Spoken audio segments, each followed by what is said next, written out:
하나님 말씀 에스겔서 44장입니다.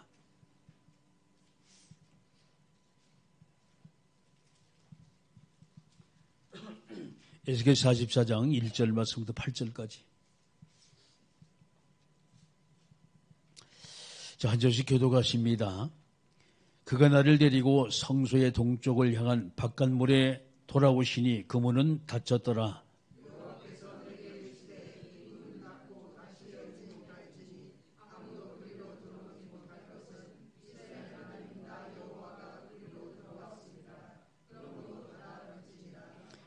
왕은 왕인 까닭에 안길로 이 문 현관으로 들어와서 거기에 앉아서 나 여호와 앞에서 음식을 먹고 그 길로 나아갈 것이니라.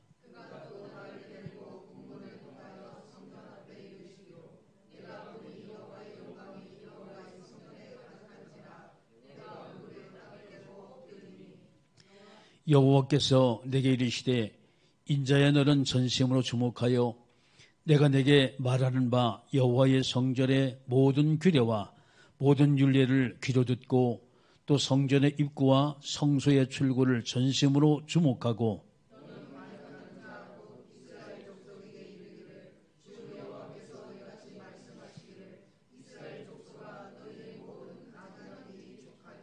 같이 합니다. 너희가 이방 마음과 몸을 할례받지 아니한 이방인을 데려오고 내 떡과 기름과 피를 드릴 때 그들로 내 성소 안에 있게 하여 내 성전을 더럽힘으로 너희의 모든 가증한 일 외에 그들이 내 언약을 위반하게 하는 것이 되었으며 너희가 내 성물의 직분을 지키지 아니하고 내 성소에 사람을 두어 너희의 직분을 대신 지키게 하였느니라. 아멘. 기도하십니다. 전능하신 아버지 하나님, 하나님께서 이 시간에 우리에게 전만 은혜를 베풀어 주시고 말씀에 집중하게 주님이 도와주시고 하나님의 절대격이 보여지게 주님이 도와주시오 하나며 언약 잡고 한 주간도 승리할 수 있는 축복의 말씀만이 증거되고 선포되게 하옵소서. 사단 것이 끝끝인 예수 그리스도 이름으로 기도드립니다. 아멘. 할렐루야. 옆 사람과 인사하세요. 올 최고 은혜 받읍시다. 제가 여러분들에게 숙제를 하나 드릴게요. 신앙생활이 어제하고 오늘하고 같으면 안 되고 오늘하고 내일하고 같으면 안 돼요. 여러분이 우리가 이제부터 내 인생을 준비해야 돼요.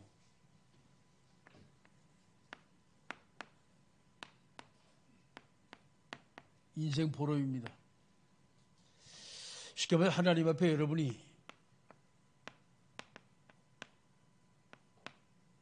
기도 제목을 오늘 한번 잡아보세요. 시작이 잘 되면 인생이 바뀌어져요. 근데 시작이 잘못되면 인생이 비비 꼬여져요. 삶이 힘들어지고. 가장 먼저 여러분이 할 것이 바로 뭐냐? 신앙의 목표를 한번 꼭 세워보세요.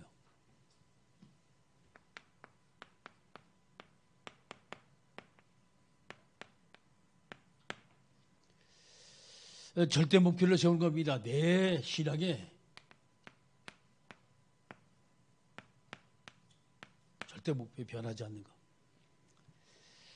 물론 시간이 지나면 신앙의 목표가 조금씩 바뀌지는 않겠지요. 그런데 여러분이 목표를 쭉 세우는 작품을 한번 만들어 보세요. 신앙의 작품을. 이걸로 우리가 기도하는 거예요. 당장 오늘 당장 만드는 것이 아니거든요. 가장 여러분이 합당하게 멋있게 신앙의 목표를 한번 쭉 한번 세워보세요.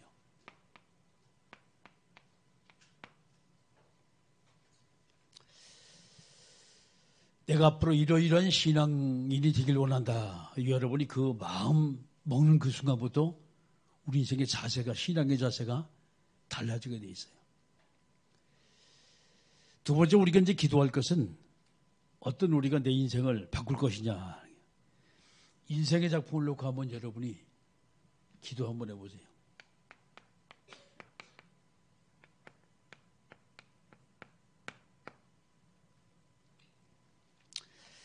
이제까지 살아온 내 인생이 뭐 잘했다 못했다 그걸 여러분이 탓하지 마시고 이제까지 살아온 내 인생에 완전히 이제 업그레이드해서 하나님이 기뻐하는 인생으로 쭉 만드세요.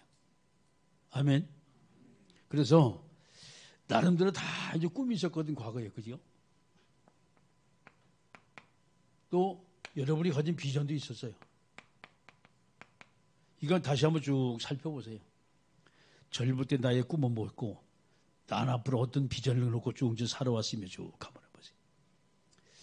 이것을 여러분이 기도하시면서 복음적인 기도 제목을 쭉 찾아내세요.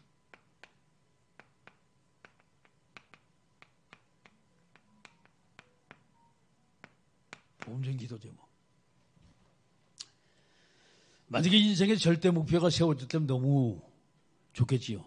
그래서 여러분 인생을 이제 명품 인생으로 쭉 만들어놔요.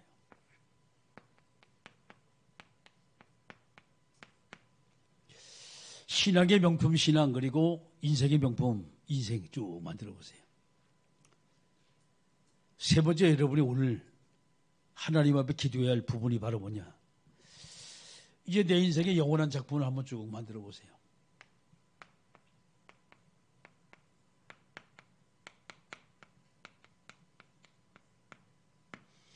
신앙의 작품, 인생의 작품 모두가 다 완전히 종합 세트지요. 그래서 전체를 모두가 다 이제 여러분이 쭉 이제 그림을 그리시는데, 내 후대를 위해서 난 뭐 할 것이냐는 거예요. 후대 앞에 어떤 인생이 되고 역사 앞에 내가 어떤 인생이 될 것이냐는 거예요.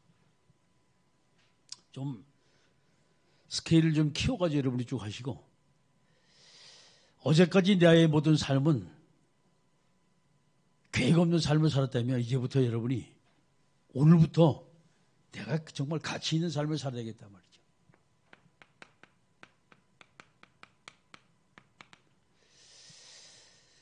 가치 있는 인생을 살아야겠다.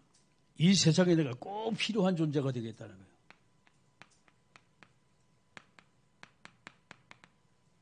이걸 듣고 기도하세요. 이게 명품 인생입니다. 기도하지 않으면 절대 이루어지지 않아요. 여러분 마음에 품고 있는 그것을 바깥으로 표현하지 못하면 그 인생은 계속 거기서 머물러 있어요. 하고는 싶은데 말을 할 수가 없어.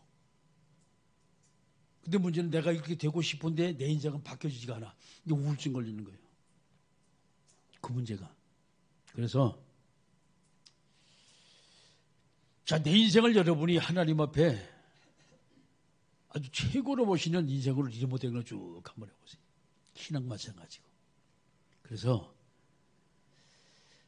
한 시간 한 시간, 한순간 한순간이 정말 알차고 복된 인생으로 쭉 여러분 바뀌길 원하고, 하나님 앞에 존귀한 존재가 되길 원하고, 이 세상의 역사 앞에 꼭 쓰임받는 존재가 되길 원하고, 여러분 가정의 여러분 후대들이 보시면서 아, 우리 엄마 최고다. 나는 아빠 장차 커서 우리 아빠 같은 인생이 되어야겠단 말이죠. 신앙의 모델이 되어지고. 아멘. 하면 됩니다. 아멘. 기도하면 됩니다. 목표를 세우면 됩니다. 안 세우면 안 이루어져요. 세우면 이루어져요. 우리 인생을 내가 바꾸는데 어떻게 바꿀 것이냐. 문제는 내 마음 자세가 하나님을 바꾸려고 여러분이 계획을 하고 기도하며 나가면 분명히 이루어져요. 막연하게 그냥 세월간은 그런 인생 여러분이 살지 마시고 하루 살아도 멋진 인생이 돼야지. 그렇잖아요. 자, 오늘 이제 말씀이 제사를 회복하라라는 거예요. 제사 회복. 우리말로 뭐요? 예배 회복입니다.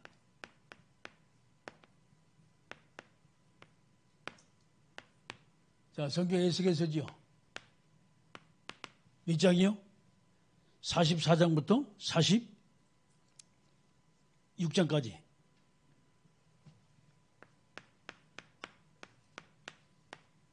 세 장입니다. 그럼 마지막 이제 48장 이제 2장 남았겠지요. 원래 이제 이번 시간에 전부 다 맞추려고 하는데 가만 성경이 있다 보니까 이게 맞춰가지고 될 일이 아니에요.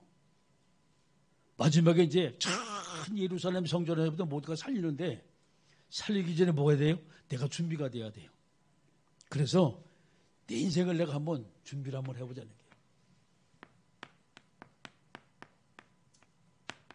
준비된 인생으로 한번 살아보자는 게. 자, 그래서 오늘 저와 여러분이 이것을 보시면서 말이죠. 44장의 말씀 보면 우리가 하나님 앞에 쓰임받고 하나님은 저와 여러분이 직분을 줬어요. 이게 44장입니다. 이 직분에 대한 중요성을 우리가 알지 못하면 뭐 가가지고서 내가 뭐 이렇게 됐으면 됐지 뭐 이만큼 했으면 됐지라고 안주를 해요. 절대 하나님이 기뻐하지 않아요. 목사는 목사에 대한 그 직분에 대한 사명을 하나님 분명히 찾으시고 또 장로는 장로에 대한 사명을 찾으세요. 성도는 성도에 대한 하나님께 요구하는 것이 분명히 있거든요. 이걸 찾아야 돼요. 찾지 못하면 주변의 모든 사람이 어떻게 봐요? 에이, 목사님이 돼가지고 그러면 되냐고 말이지. 근데 내가 사명을 제대로 찾아서 그 길 가면 야, 역시 목사님이 다르다. 역시 우리 장로님이 다르다. 왜요? 사명을 찾아 제 길을 찾아간 적 한 사람이에요. 찾지 못한 무시를 당하는 찾으면 존경을 받아요. 아멘. 그래서 이 시간부터 저와 여러분은 이제 존경받는 신앙이 되고 존경받는 인생이 돼야 돼요. 하나님이 기뻐하는 것이 말하면 바로 예배를 또 하나님 모두가 이루시는데 예배가 바로 회복이 되면 모든 것이 원상대로 돌아가기 시작합니다. 자, 오늘 이제 44장의 말씀 보게 되면 직분에 대한 중요성을 놓치고 있었어요. 이걸 하나님이 깨우쳐주려. 그래서 문제는 오늘 말씀을 통해 쭉 보시면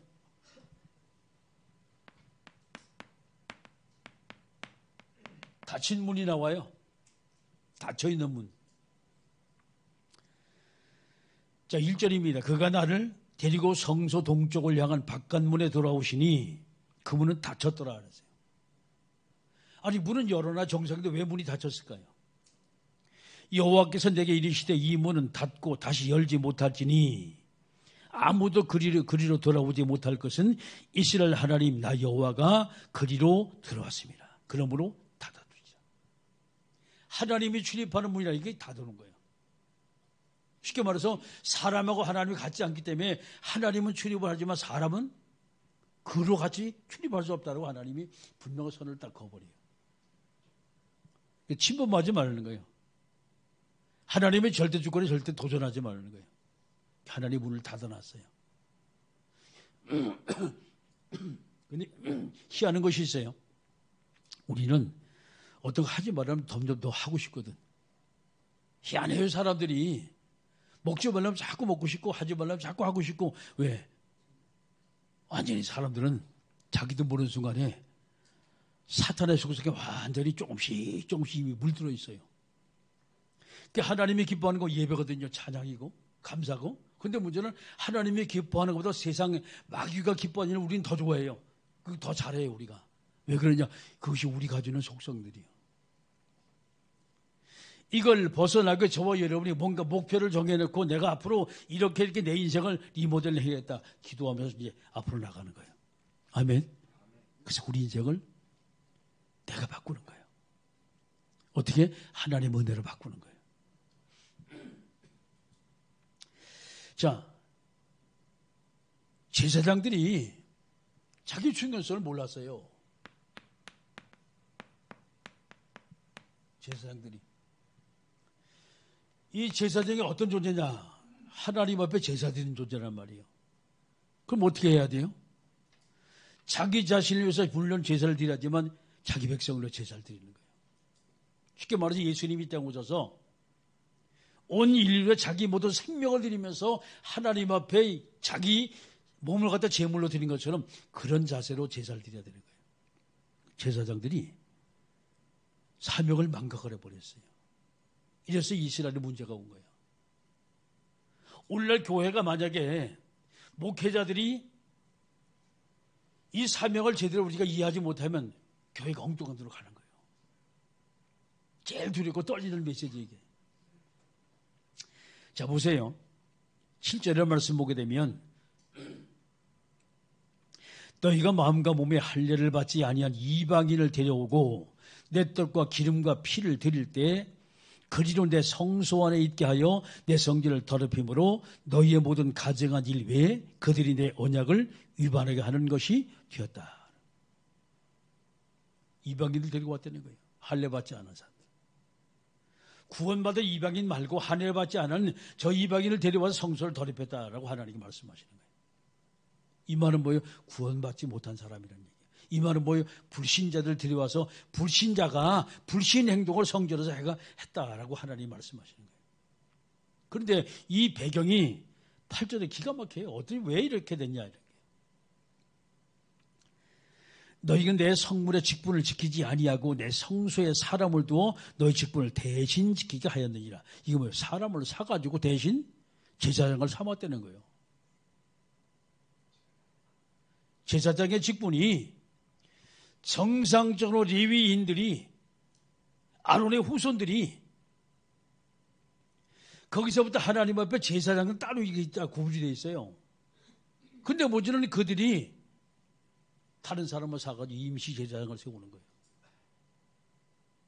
하나님이 아시고 너무 책망하시는 모습을 종겨보지요. 너무 고귀한, 너무 소중한 이 직분이다. 이 직분을 잊어버린 거예요, 이게. 이 직분의 엄청난 축복이거든요. 아니, 아무나 하나님께 나갈 수 있어요? 구약에는 누구나 다 제사를 드리는 것이 아니었어요. 제사를 드리는 사람은 따로 있었어요. 이 직분을 쉽게 말해서 에서처럼 경홀히 여겼다는 거예요. 경홀히 여겼다는 거예요. 자, 이런 일이 벌어지니까 이제 9절입니다. 주 여호와께서 이같이 말씀하시니라. 이스라엘 족속 중에 있는 이방인 중에 마음과 몸에 할례를 받지 아니한 이방인의 성소에 들어오지 못하리라. 할례 받지 못한, 쉽게 말해서 구원받지 못한 사람이 들어오지 말아야 되는데 들어왔던 얘기요. 하나님이 왜 그들에게 하나님 말씀하냐, 제사장들 왜 하나님이 책망하시냐라고 볼 때 하나님은 바로 이거거든요. 구원받지 못한 사람을, 구원받지 못한 행동을 하나님의 성전에서 하게 하는 것이 잘못이라는 얘기예요. 오늘 이제 오후 예배 이제 여러분이 이제 하나님의 7인에 대한 말씀을 계시록에 지금 세 번째 시간이 시작되거든요. 너무 귀해요. 그걸 보게 되면. 우리가 믿음으로 하나님께 구원받은 존재가 얼마나 소중한가를 하나님께서 우리 말씀하시는 거예요. 이 비밀을 알지 못하면 아이고 큰일 났다. 하나님께서 막 예수님 물에 7위를 뛰게 만들고 7나팔 불게 만들고 7대를 쏠 때 아이고 큰일 났다. 세상에 난리가 나는데 천지개벽이 터지는데 그때 난 어떡하지? 말씀 모르고 구원받지 못해 벌벌 떠나. 그런데 구원받은 하나님의 자녀는 그때 하나님이 다 멀리 있는 천군 천사들 통해서 다 불러가지고 모으는 거예요. 이 말씀 하나님이 똑같이 하시는 거예요 지금. 자, 말씀 보세요. 13절입니다. 그들이 내게 가까이 나와 제사장의 직분을 행하지 못하며 또 내 성물에 곧 지성물에 가까이 오지 못하리니 그들이 자기 수치와 그 행한 바 가증한 일을 담당하리라. 이게 뭐예요? 이게 잘못된 제사장 노릇을 했던 사람들에게 하나님은 책망하시는 거예요. 14절입니다. 그러나 내가 그들을 세워 성전을 지키게 하고 성전의 모든 수종되는 일과 그 가운데 행하는 모든 일을 맡길 것이다. 제사장들이 강등이 됐어요. 제사장들이 강등이 되겠어요. 지금 뭘 합니까, 지금요? 강등이 돼가지고 그 다음에 하는 일이 이제 레위인 역할을 하게 되는 거예요. 이게 무섭습니다. 목사의 역할을 감당하지 못하고 너는 이제부터 평신도로 내려가라 라고 하나님 말씀하신 거예요. 무섭지 않아요?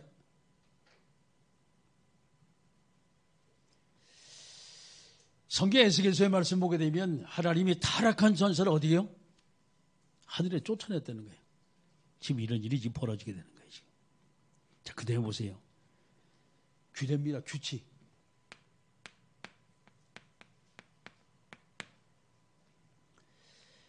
(15절) 말씀 마지막 절까지 쭉 이제 규례가 있어요. 어떤 규례를 하나님께서 말씀하시냐. 자, 17절부터 쭉 보시면 그들이 안뜰문에 들어올 때 안뜰의 문과 성전 안에서 수종될 때 양털옷을 입지 말고 가는 배옷을 입을 것이니 가는 배 관을 머리에 쓰며 가는 배 바지를 입고 땀이 나게 할 것으로 허리를 동이지 말 것이며 그들은 바깥들 백성에게 나아갈 때는 수종된 옷을 벗어 거룩한 방에 두고 다른 옷을 입을지니 이는 그 옷으로 백성을 거룩하게 할까 함이라. 하나님은 의복까지도 간섭하셨어요. 옷까지도. 하나님의 교회에서 하나님의 성전에서 입던 옷은 제사일 때 입던 옷을 함부로 입고 다니지 말고 그것은 그 옷방에다 벗어놓고 평복을 입고 나가라는 거예요. 이것이 하나님께서 내리신 의복에 대한 얘기지요. 20절입니다. 그들은 또 머리털을 밀지도 말며 머리털을 길게 자라게도 말고 그 머리털을 깎기만 할 것이며 아무 제사장이지 안뜰에 들어갈 때는 포도주를 마시지 말 것이며 과부나 이혼한 여인을 장가들지 말고 오직 이스라엘 족속의 처녀나 혹시 제사장의 과부에게 장가될 것이며. 자, 하나님께서 지금 어떤 말씀까지 하시냐라고 보면요. 자, 이들의 모든 행동까지, 행위까지 모두가 다 하나님께서 말씀하시는 거예요. 어떻게 정결하라 이 말이에요. 삶 자체를 하나님이 요구하시는 삶을 살아라 하는 거예요. 23절입니다. 내 백성의 거룩한 것과 속된 것의 구별을 가르치며 부정한 것과 정한 것을 분별하게 할 것이며 그랬어요. 이들에게 하나님의 말씀 율법을 가지고 잘 가르치라는 거예요.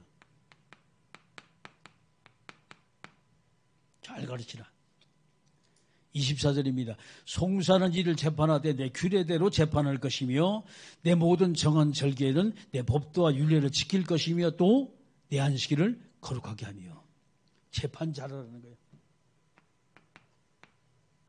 그리고 규례를 잘 지키라는 거예요. 이 말씀을 쭉 하시는 거예요. 세상에 가진 일반 업무 중에 큰 것이 바로 모든 사람들을 성도를 가르치는 것이고 두 번째는 재판 바로 하는 거예요. 이래야지 온 나라가 바로 쓰게 되지요. 재판이 잘못되면요. 나라가 엉뚱한 데로 가는 거예요. 벌 받을 사람은 벌 받게 만들고 잘한 사람은 칭찬하고 그렇죠? 돈이 있다고 돈이 많다고 그 사람을 봐주는 것이 아니에요. 많이 배우고 잘나고 똑똑해도 그 사람을 봐주는 것이 아니라 어디가 법대로 하는 거예요. 규례대로 하는 거예요. 이게 하나님께서 제사장에게 주신 아주 축복된 이 사명입니다. 그 다음에 이제 45장 46장의 말씀은 이제 우리의 모든 삶이 어떤 삶을 살아라 하나님은요 구별된 삶을 살아가는 거예요.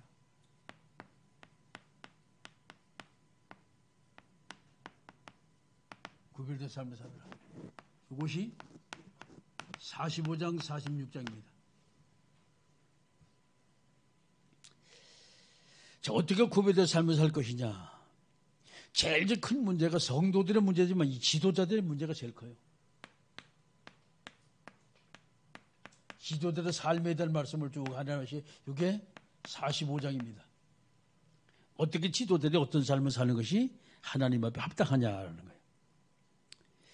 자, 8절의 말씀 보게 되면 이 땅을 왕에게 돌려 이스라엘 가운데 기업을 삼게 하면 나의 왕들이 다시는 내 백성을 압제하지 아니하리라. 그 나머지 땅은 이스라엘 족속에게 그 지파대로 줄지니라 라고 말했어요. 자, 여기 왕에 대한 말씀이 나와요. 어떻게 해라? 왕에 대해 하나님께 말씀하시는 거예요.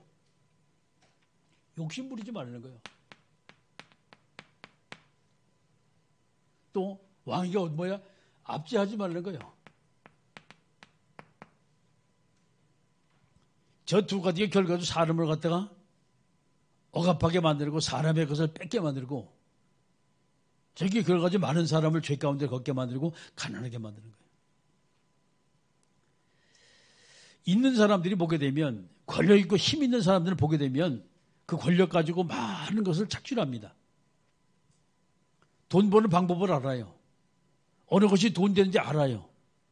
어느 것이 그것이 앞으로 발전할지 알아요. 그러니까 문제는 땅만 사놔도 되어지고 길만 닦아도 되어지는 거예요. 이게 가진 사람들이거든요. 왜? 자기들이 모든 걸 만들기 때문에. 법을 만들기 때문에. 하나님께서 이제 말씀하시기를 왕이 된 규례가 엄청나게 커요. 상당히 많은 걸 보게 됩니다. 그래서 이제 보게 되면 열왕기상 21장 1절 말씀부터 18절의 말씀은 누가 나와요 지금? 아합 왕이 나와요. 이 아합 왕이라는 사람이 포도원을 사고 싶었어요. 나봇의 포도원을 갖다가. 근데 나봇이 안 팔아.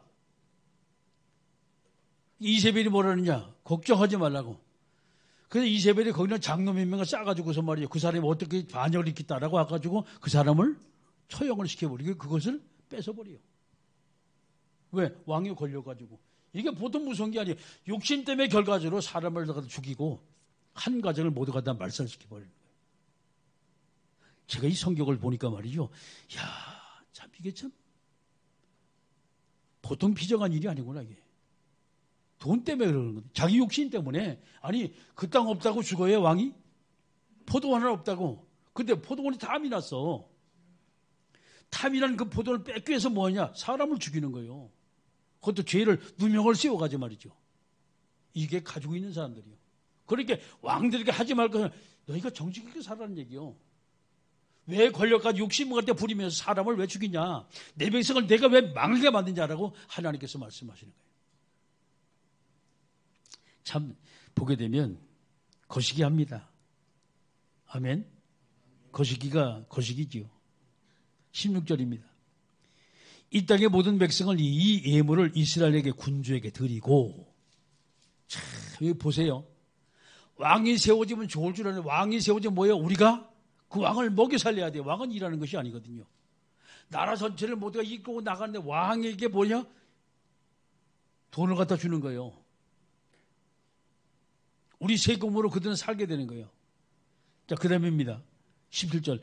군주의 본부는 번제와 소제와 전제를 명절과 초하루 안식일과 이스라엘 족속의 모든 정한 명절에 갖추는 것이니 이스라엘 족속을 속죄하기 위하여 이 속죄제와 이 소제와 번제와 감사의 제물을 가졌지니라.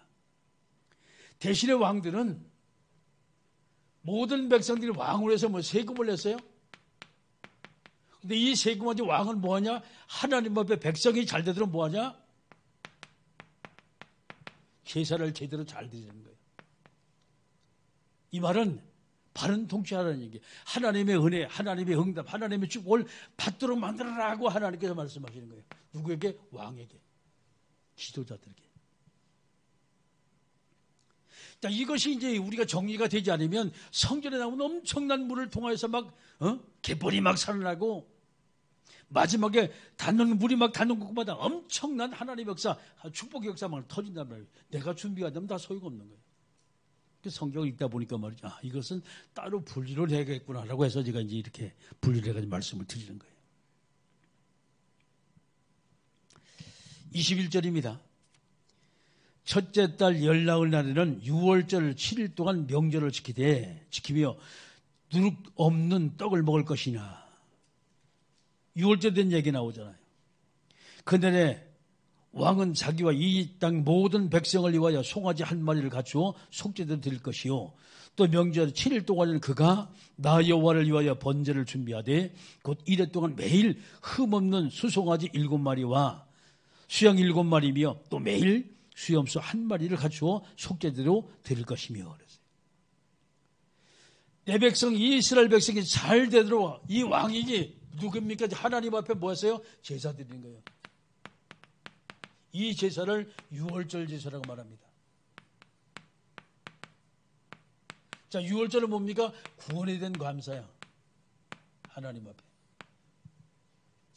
이스라엘 백성이 애굽에서 출애굽에 나오는 이것을 가리켜 6월절이라고 말합니다. 여기 된 감사예요. 우리가 하나님의 백성이 됐단 말이죠. 애굽의 종로를 하던 사람이 하나님의 백성에서 얼마나 그걸 하나님께 이제 감사의 예물을 쭉 이제 드리는 거예요. 아주 세밀하게 말씀하지요. 자, 그 다음입니다. 25절에 일곱째 달 15째에 그 날에 7일 동안 명절을 지켜 속죄제와 번제와 그 밀가루 기름을 들지냐. 이게 뭡니까? 이게 장막절의 규례입니다.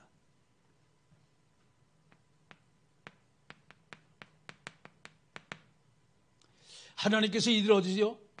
가나안 땅에 인도했어요. 그 장막을 줬어요. 하나님께서 모든 걸 평안하게 만들. 여기에서 이들이 뭐한다? 하나님 앞에 감사하는 인생이 쭉 된단 말이죠. 이 말씀을 쭉 하시는 거예요.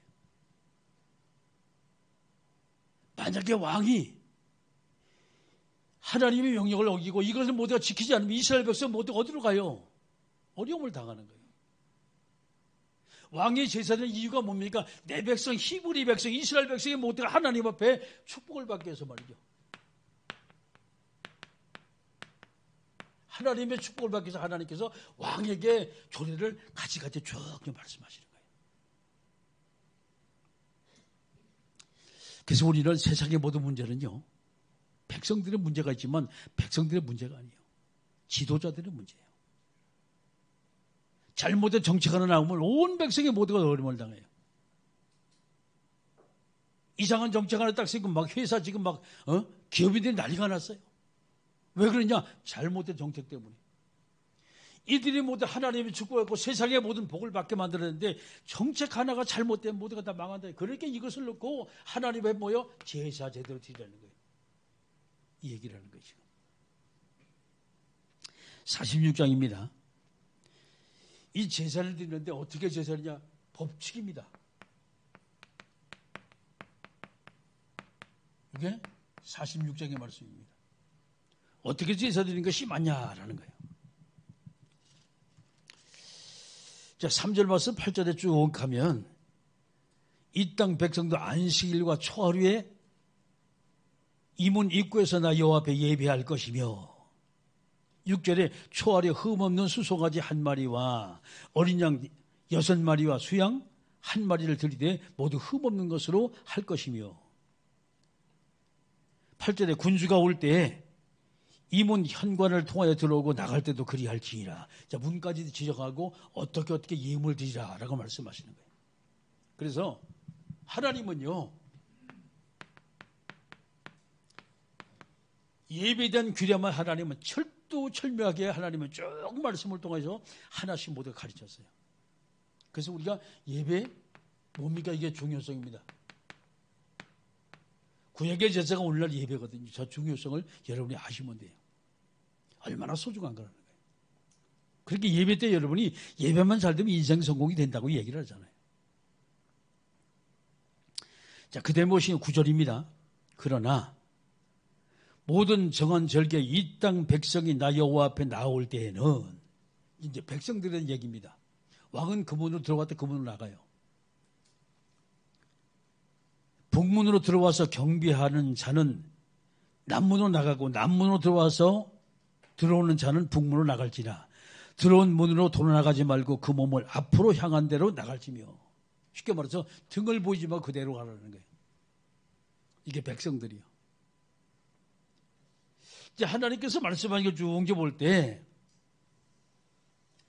모든 사람에게 하나님 말씀은 특별히 규칙이라는 거 하나님 만들었고 규칙대로 지키라라고 말씀하시는 거예요. 그래서 함부로 우리가 하지 말라는 거예요. 제사 같은 부분도. 자, 18절입니다. 군주는 백성의 기업을 빼앗아 그 산업에서 쫓아내지 못할지니 군주가 자기 아들에게 기업을 줄 것을 이제 재산 상속이지요. 기업으로 줄 것은 자기 산업으로만 할 것이라 백성이 각각 그 산업을 떠나 흩어지지 않게 할 것이라 뺏어가지고 자기 자녀에게 주지 말라는 거예요. 자기 있는 것만 거기서 유산을 물려주는 얘기예요. 이게 하나님께서 뭘 말씀하셔서 지금 몫이라는 말씀을 지금 하시는 거예요. 몫에 대한 말씀. 내 것만 찾아도 왜 남의 것 뺏어가지고 힘이 있다고 말이죠. 그걸 내 자녀가 물려준다. 이게 불법이라는 얘기란 말이에요. 자, 오늘 여러분이 이것을 보시면서 말이죠. 이것을 보시면서 사람이 가진 욕심이라는 것은 결과적으로 욕심 때문에 뭐가 돼요? 죄가 되고 죄가 장성하여 사망을 낳는다는 거예요. 결국은 다른 사람도 죽이지만 자기 자신도 죽는다는 얘기란 말이에요. 조심을 해야 돼요. 그 우리가 예배를 잘 드린다라고 하는 것은 하나님 앞에 여러분이 어마어마하게 여러분이 큰 것을 소문을 받으세요. 왜? 하나님의 기쁨이 바로 예배이기 때문에. 그 우리가 하나님의 기쁨이 되는 거예요. 예배 성공이. 아멘. 자, 그러면 우리가 이제 어떻게 우리 실천할 것이냐.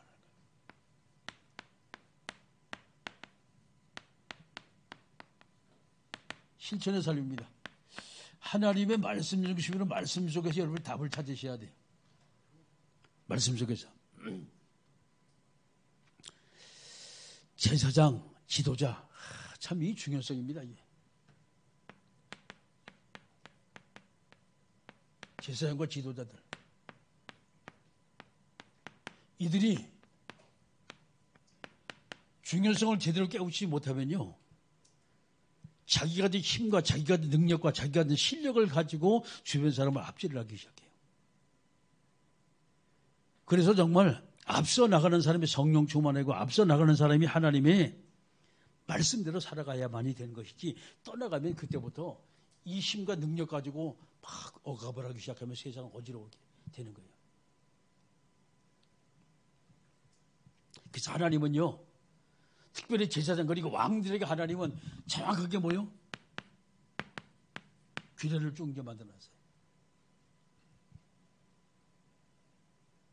그 신명기 16장에 이제 말씀 보게 되면 왕의 규례가 쭉 나오잖아요. 어떤 규례가 나와요? 왕을 세우되 왕이 어디냐? 내 백성 중에 왕을 찾으라는 거예요. 이방인은 내 백성 중에서 왕을 찾으라는 거예요. 그 다음에 왕에게 말을 해요. 너는 말을 많이 두지 말라. 힘자랑하지 말라는 거예요. 여자 많이 두지 말라. 다른 짓 하지 말라는 거예요. 또 그때 은금을 뭐 하라? 많이 쌓두지 말라. 이게 뭐예요? 재물 때문에 욕심 부려가지고 다른 사람 왔다가 우습게 여긴다는 거예요. 그 때문에 하나님 말씀이 여호와의 율법책을 내 옆에 두고 주야는 걸 묵상하라는 거예요. 말씀을 따라 규칙을 어기니까 그때부터 문제가 딱 생기잖아요. 그 성경을 또 여러분 쭉 보시면 말이죠. 얼마나 우리가 신앙생활 하는데 말이에요. 욕심만 버리면 돼요. 성공해요. 그런데 욕심이 자꾸 생기는 그 순간에 우리는요, 편법을 쓰게 돼 있어요. 편법을. 하나님은 저와 여러분에게 많은 것을 요구하는 것이 아니에요. 그 욕심만 버리는 거예요. 왜? 하나님의 은혜가 얼마나 우리가 좋게 해요. 그렇지 않아요? 여러분, 우리가 공기 마음대로 마실 수 있죠. 물 마음대로 마실 수 있죠. 길 여러분 마음대로 갈 수 있잖아요. 아니, 얼마나 좋아. 뭔 욕심이 더 생깁니까? 물론 좋은 차 타고 다니면 좋겠지요. 그 돈 벌면 되지요. 아니, 돈이 그게 마음대로 벌립니까? 기도하세요. 기도하세요. 그래서 기도하세요. 그게 소원이라면. 아니, 그래도 목사님이 좋은지, 그게 소원이라면 기도하세요. 그게 소원이라면. 왜? 그런데 그렇게 안 해도 될 것 같으면 하나님이 내게 요구하는 것이 무엇이지? 하나님의 계획을 바라보시고 그게 소원이라면 그거 놓고 기도하세요. 큰 집에 소원이면 큰 집 놓고 기도해야지요. 내가 높은 자리에 올라가는 소원이라면 그거 놓고 기도해야지요. 아멘? 그런데 하나님이 허락하지 않으면 한가만 되는 것이고, 하나님이 허락하는데 거기 올라갔다. 그때부터 이제 여러분이 태풍이 불기 시작하는 거예요. 그릇이 준비가 안 된 사람이 그 자리에 오르면 태풍이 불기 시작하는 거예요. 근데 하나님이 딱 준비된 사람은요, 모든 걸 다 평안하게 만들어요. 욕심도 없어요. 왜? 다 이루는데 뭐. 자, 인생 포럼입니다. 어떻게 우리가 적용할 것이냐는 거예요. 저와 여러분이 가장 우리가 중요한 것은 우리는 준비된 존재가 돼야 돼요. 준비된 존재가 돼야 돼요. 내가 준비된 사람은요, 많은 것을 요구하지 않아요. 다 준비되는데 뭐. 자기 필요감 딱 쓰면 되는 거예요. 그 저와 여러분이 하나님 앞에 말이죠. 준비된 사람은 하나님이 가장 원하시는 거 뭐냐? 하나님 바로 예배거든요. 예배 회복이 미래 성공입니다. 예배 회복이. 그 예배를 뭐 잘 드린다 그게 아니요. 말씀을 더 쭉 보면요, 하나님이 원하는 것이 무엇이죠? 그거 보시면 돼요. 하나님이 나에게 된 하나님의 말씀 뭐예요? 그거 잡으시면 돼요. 그게 예배 성공입니다. 그래서 우리가 이제 예배라고 말할 때 여러분이 오해를 하시는 분이 상당히 많아요. 어떤 사람은요, 예배 때 경건해야 되고 하나님 말씀을 잘 들어야 되고 예배 때 막 옆에 움직이면 안 되고 말이죠. 하나님은 그렇게 율법적으로 말씀하지 않아요. 구약의 하나님은 제사장 돼가지고 철두철미했어요. 근데 신약의 예수님이 십자가를 또 모두가 다 이뤘습니다. 아멘. 그때 그 이름 가지고 나갈 때 하나님 우리를 은혜 주시고 응답받고 축복하시는데 우리가 뭔 걱정입니까? 말씀을 또 답이 딱 나오는데 그 저와 여러분 예배 성공이라는 것은 내 모든 미래가 보장된 것이 예배를 통하여 나온다는 얘기란 말이에요. 아멘. 자, 다시 한번 정리 한번 해보세요. 인생은 소중하지 않은 존재가 한 명도 없어요. 다 소중하거든요. 심지어는 동물들까지도 자기가 존귀하다는 걸 알아요. 자기가 소중하다는 걸 알아요. 그 자기 새끼를 얼마나 감사하는지 몰라요. 그렇다면 우리가 하나님의 자녀로 우리가 부름받은 우리가 얼마나 소중하냐라고 볼 때 저와 여러분은 뭔가 하나님 앞에 내가 정말 소중한 존재로서 여러분 준비가 돼야 된다. 아멘. 그때는데 내 신앙생활 앞으로 내가 어떻게 할 것이다. 한번 기도 제목 잡고 기도해 보시고 내 인생이 이 땅에 살아가면서 내가 어떤 인생의 작품을 갖다 남길 것이다 한번 해고 자 마지막 모든 것은 내가 영원한 작품 남기고 하나님 앞에 갈 때 하나님 내가 세상에 살다 이런 일을 해고 왔습니다. 하나님께 명함 내놓고 잘했다 칭찬받고 인정받으면서 하나님의 사랑받는 하나님의 축복을 받는 하나님의 은혜를 받는 아름다운 믿음의 성도 되길 주의 이름으로 축원합니다. 함께 우리가 말씀 못 듣고 통성으로 우리가 기도합니다. 전능하신 아버지 하나님 살아계신 하나님께서 이 시간에 우리 은혜 주셔서 오늘도 주님이 원하시고 기뻐하실 말씀으로 충만하게 역사하여 주옵시고 하나님이 기뻐하는 하나님의 사람으로 거듭나게 아버지 하나님 이 시간에 역사하시기 인도하여 주시 원합니다. 이 세상을 우리가 살아가면서 가장 가치 있는 존재가 되길 원하고 가장 우리가 소중한 인생이 되게 하나님 역사하여 주시옵소서. 오 전능하신 아버지 하나님 일평생 우리가 하나님의 발 아버지 선 믿음의 성도 혼약의 백성 되게 하나님이 도와주시 원하며 우리를 통한 하나님의 그런 계획과 뜻과 섭리를 못 이루게 축복하시기 인도하여 주시 원합니다. 아버지 하나님 하나님이 원하신 하나님의 사람이 되게 도와주시고 주님의 사람 없는 존재가 되길 원하고 아버지 하나님 이를 높이는 아버지 하나님 주님의 증인된 삶을 사는 그리스도인에게 하나님 역사하시기 인도하여 주옵소서. 우리 연약하고 부족합니다. 항상 우리가 하나님 앞에 방향 맞추게 주님이 도와주시고 주님이 기뻐하는 귀한 일을 움직여 사용되게 아버지 하나님 동시에 역사하여 주옵소서. 일로 우리가 준비하게 원하오니 전능하신 아버지 하나님 오늘도 하나님께서 우리가 주신 은혜로 충만하게 역사하여 주옵시고 우리가 준비하며 기도하며 하나님 앞에 아버지 하나님 잘 아버지 쓰임받게 준비되게 역사하시기 인도하여 주옵소서. 일방에는 모두 흑암과 저주의 배를 꺾으시고 살아계신 하나님 어장에 와서 이루게 주님이 도와주시거든요. 오늘도 그리스도 이름으로 승리하는 믿음의 성도 혼약의 백성들에게 역사하시기 인도하여 주시옵소서. 전능하신 아버지 하나님 하나님의 사랑 없는 하나님의 자녀가 되길 원합니다. 이 지구상에 하나님이 스스기 합당한 하나님의 자녀로서 준비되길 원합니다. 정말 한 번 왔다 한 번 가는 인생 가치 있는 일을 하고 귀한 일을 하고 하나님 앞에 크게 쓰임받은 축복된 하나님의 자녀에게 축복하옵소서. 예수 그리스도 이름으로 기도드립니다. 아멘. 2124장 부르시면서 준비하신 예물 드립니다.